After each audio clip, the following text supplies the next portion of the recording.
अमर उजाला और अमर उजाला मध्य प्रदेश छत्तीसगढ़। इस वक्त जो ढेर सारे चेहरे दिखाई दे रहे हैं, ये चेहरे हैं मुरैना में, और मुरैना में एक बड़ा खास अलवेली हाट लगा है। लेकिन इन चेहरों के साथ हम क्यों हैं? क्योंकि पीछे हमारे लिखा है सत्ता का संग्राम। ये मध्य प्रदेश में हो रहा है, लेकिन इस सत्ता के संग्राम में इन चेहरों की, इस आधी आबादी की कितनी भागीदारी है, कितनी सुनी जाती है, कौन से ऐसे मुद्दे हैं जो ये सोचती हैं कि उन राजनेताओं को भी सोचना चाहिए, और क्या वो जमीन पर सच में सोचे भी जाते हैं या नहीं सोचे जाते हैं। बात किसी एक दल की नहीं है, बात उस राजनीति की है जहां इनकी इच्छाओं को, इनकी आवाज को कितनी वजन मिलता है, कितना मान मिलता है, सम्मान मिलता है, वो देखने वाली बात है। और खास तौर पर मुरैना वो इलाका, वो ग्वालियर चंबल बेल्ट जिसने मध्य प्रदेश की सियासत को पिछले 5 साल में 2 बार बदला था। तो इसीलिए बहुत जरूरी था कि इस इलाके में आकर हम बात करें, और खास तौर पर उस आधी आबादी से जो पिछले कुछ सालों में अपने वोट से तय करती है कि मध्य प्रदेश में सरकार किसकी होगी। एक एक करके आप लोगों से बात शुरू करूंगा। मैं ये कहना चाहती थी, मैं बल्कि रिक्वेस्ट करना चाहूंगी जो भी जीते कि प्लीज दिव्यांग जो भी हैं उनके लिए स्टेशन पे कोई फैसिलिटी नहीं है। वो कैसे चढ़ के जाएं वो।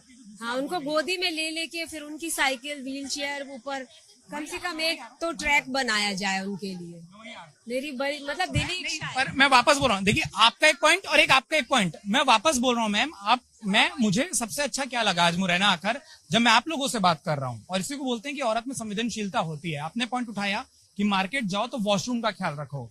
मुझे नहीं लगता कि कोई उम्मीदवार कभी भी आकर ये पॉइंट बोलता होगा। आपने जो बोला, मतलब ईश्वर की दया से आप बड़े आराम से सक्षम है, आप लोग मिलकर काम कर रहे हैं, लेकिन आपने बोला कि स्टेशनों पर दिव्यांगों के लिए कुछ नहीं है और होना चाहिए। और ये संवेदनशीलता की उम्मीद और इसके सुझाव के लिए हम आप लोगों से बात कर रहे हैं, क्योंकि हमको लगता है कि जहाँ कोई नहीं सोचता ना, वहां महिलाएं सोचती हैं और कई लोगों को। आप एक कॉन्टेक्ट करें। ट्रैफिक रूल बिल्कुल नहीं है। मेरे हस्बैंड ने गाड़ी चलाना सीखी, पर बोले पता नहीं कौन कहाँ से घुसिया है। बिल्कुल नहीं है, मुरैना में चलना मुश्किल हो जाता है। ट्रैफिक के रूल बिल्कुल नहीं है कि कहीं रुकेगी गाड़ी, किसी भी को कहीं से घुसेड़ देता है गाड़ी को। हाँ, आप एक पॉइंट नाम बोलिएगा, अपना कॉन्टेक्ट करिएगा। थोड़ा इधर आ जाइए, बहुत इधर हो जाओ यार। जी। निधि गुप्ता, मुरैना से ही हूँ मैं। और मैं बिल्कुल जो इन सब लोगों ने कहा, वो जो 33% आरक्षण के लिए कह रहे हैं ना, तो वो 33 आरक्षण कब करेंगे महिलाओं के लिए?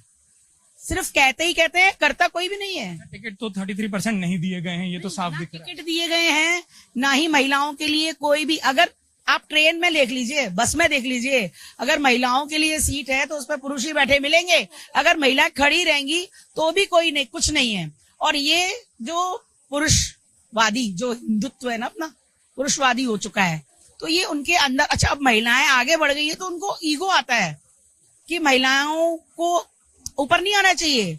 बहुत ईगो, बहुत उनको वो लगता है। मैं खुद एक स्कूल संचालिका हूँ, मैं अपना स्कूल चला रही हूँ 25 साल से। जो भविष्य बना रहे हैं वो भविष्य बनाने की नीतियां ना बनाएं, कहीं ना कहीं कोशिश ये होती है। मैम, आप अपना नाम बताइए और अपना पॉइंट। मैं डॉक्टर नीरज गुप्ता, और बहुत लंबे टाइम से समाज सेवा भी कर रहे हैं। और सर, यहाँ जितने भी जेसीआई मेंबर्स खड़े हैं, बहुत रिसोर्सफुल फैमिलीज के हैं। आपने उन सबकी बातों से मैं सहमत हूँ, लेकिन एक चीज ऐड करना चाहूंगी। सरकार चाहे किसी की भी आए, भाजपा हो, चाहे कांग्रेस हो, या कोई भी और पार्टी हो, काम एक्चुअल वर्किंग फोर्स होती है ऑफिसर्स और नगर पालिका की टीम।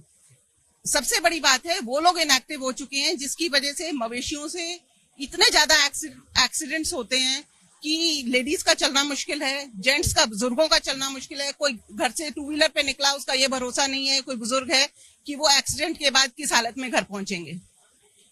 और आपकी जो साफ सफाई है, स्वच्छता, ये अगर नगर निगम एक्टिव हो तो कोई मतलब किसी पार्टी की जरूरत नहीं है, कुछ नहीं है। वो लोग अपनी बेसिक ड्यूटी करें, सरकार चाहे कोई भी आए, वो लोग इनएक्टिव है। पर ये बात मुझे बहुत अच्छी लग रही है और मैं बिल्कुल जोड़ रहा हूँ। देखिए, सबसे अच्छा क्या लग रहा है, एक एडवोकेट है, एक बिजनेस वुमेन है, टीचर हैं, आप भी एडवोकेट हैं। मैं वही बोल रहा हूँ, हर कोई सक्षम है। और लेकिन वही पुरुष अगर इन प्रोफेशंस में हों, जो उम्मीदवार भी होते हैं अलग अलग पार्टियों के, वो उस दूसरे पक्ष को नहीं सोचते। फिर वो सोचते हैं मैं जिस वर्ग से जुड़ा हूँ बस उसकी बात कर लूं। आप एक पॉइंट ऐड करना चाहिए। ये सबसे बड़ा पॉइंट है मुरैना में। ई रिक्शे वाले बहुत हैं, जिसको अगर कमाई नहीं है कुछ भी, तो वो ई रिक्शा खरीदता है और चलाने लगता है। आपको ट्रैफिक की दिक्कत हो रही है, उनके रूट बांट देना। अब जैसे संजय कॉलोनी वाली रूट पे ई रिक्शे ही नहीं मिलते, तो उनको रूट बांट दें तो एक जगह भीड़ नहीं होगी।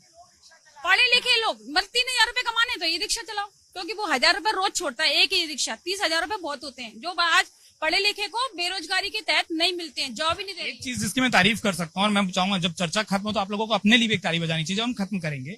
देखिए, वो एक टाउन प्लानिंग वाला सुझाव दे रही हैं, जहां बाइफर्केशन हो शहर में, रिहायशी इलाकों में, एजुकेशन इलाकों में। आप एक टाउन प्लानिंग का सुझाव दे रही हैं कि भाई रूट बन जाए ई रिक्शों के अलग अलग, ताकि सब कोई कमाए भी, और खासतौर पर वो महिलाएं जो निम्न तबके की, उनको जाने आने की भी सहूलियत मिल जाए। ड्रेनेज का सुझाव आपकी तरफ से आया, तो मैं वही बोल रहा हूँ, स्टेशन ठीक करने का सुझाव आपकी तरफ से आया। हाँ, कुछ आप रोड्स बना रहे हो, आपके पास फंड आया, आपने रोड्स बनाई, लेकिन आपने रोड्स किस कॉस्ट पे बनाई? आपने रहने वालों के, रहवासियों के कॉस्ट पे बनाई। आपने उसके रोड लेवल की चिंता नहीं की। आपके घर जो हैं वो 3-3 फुट, हम लोगों के घर रोड लेवल से 3 फुट ऊंचे थे, और वो 3 फुट अब वो रोड लेवल पे आ गए हैं।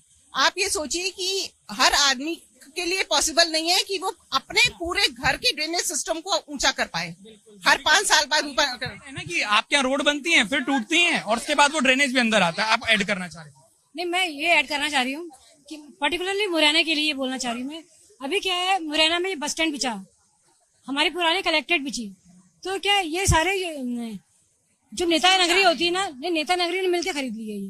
ये नहीं, आपने पुरानी कलेक्ट्रेट बिकी 5 बीघा जगह में थी, तो वहाँ पे पब्लिकली पार्क बन सकता था, पब्लिकली पार्किंग बन सकती थी, पब्लिक के लिए सैनिटरी जो भी था वो सब बन सकता था। अच्छे पार्क जहाँ बच्चे ही खेल रहे हैं।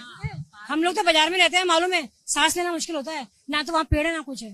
तो मेरा ये मतलब ये तो रिक्वेस्ट ही है कि आप इतनी अच्छी सी जगहों को अपने पर्सनल खरीद के, ठीक है, पॉलिटिकल लोगों में पॉलिटिकल सामर्थ्य होता है, तो सब मिलकर खरीद लेते हैं सब चीजें। इनसे कह रहा हूँ आप लोग मिलकर एक बहुत अच्छा टाउन प्लानर हो। मैं बोलना चाहूंगी कि मुरैना में कोई मार्केट नहीं है। जो मार्केट है वहां अगर आप जाएंगे तो वहां जगह जगह आपको रेड़ी लगी हुई मिलेंगी, और वो जो रश है वो ऐसा लगता है मुरैना का है ही नहीं, मुरैना का वो है ही नहीं। ऐसा लगता है बिल्कुल गांव का माहौल हो गया है, क्योंकि पूरा माहौल खराब करके रख दिया है। जो रूरल एरिया के लोग हैं वो आ रहे हैं वहां शॉपिंग के लिए, हमारे लिए वहां शॉपिंग करने के लिए ना तो वहां कहीं व्हीकल रोक सकते हैं, मतलब हम अपने व्हीकल से जा भी नहीं सकते। इसीलिए इसी सोच को लेके कि हम लोग तो चले जाते हैं, हम आगरा ग्वालियर चले जाते हैं शॉपिंग के लिए, लेकिन मुरैना में लेडीज के लिए कोई भी इस तरह का शॉपिंग का है नहीं सेंटर।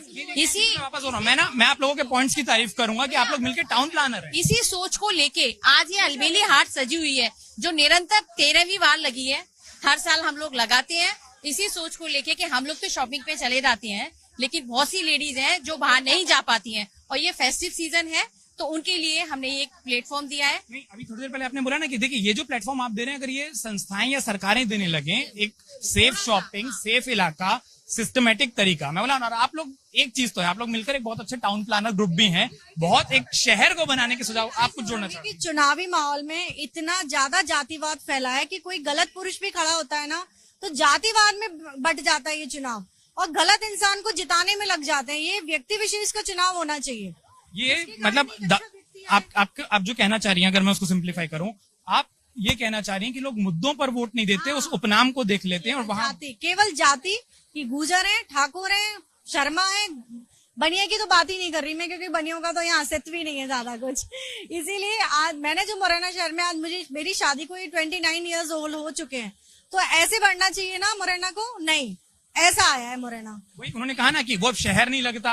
आप शायद कुछ बोलने आगे आई थी। हाँ, आप हम मुरैना वालों को या मुरैना की जनता को इससे मतलब नहीं है कि कोई भी मतलब पार्टी जीते और केंद्र में उसके अपोजिट पार्टी बैठी है। हम जनता को मतलब है हमारे शहर के विकास से। तो ये तो हर पार्टी वाला सुन ले कि भले कोई जीते, चाहे वो कोई भी, कांग्रेस जीते, भाजपा जीते, कोई भी जीते, हमें इससे मतलब नहीं केंद्र में कौन सी सरकार बैठी हुई है। हमें मतलब है अपने मुरैना की विकास। आपको इस बार ऐसे बहाने नहीं चाहिए कि आधा हमारे पास था, आधा किसी और के पास था। आपको काम चाहिए। हमको बिल्कुल इस तरीके के बहाने नहीं चाहिए, जैसे हमारे यहाँ भी हुआ कि हमारे यहाँ मतलब विधायक कोई और केंद्र में कोई और बैठा है, तो हमारे शहर में बिल्कुल विकास नहीं हुआ और दिनों दिन बदतर होता गया। तो इस तरीके के बहाने अब नहीं चलेंगे। अगर आप ये वीडियो YouTube पर देख रहे हैं तो हमारे चैनल को सब्सक्राइब करें और बेल आइकन को दबाना ना भूलें। अगर आप Facebook पर ये वीडियो देख रहे हैं तो हमारे पेज को लाइक करें।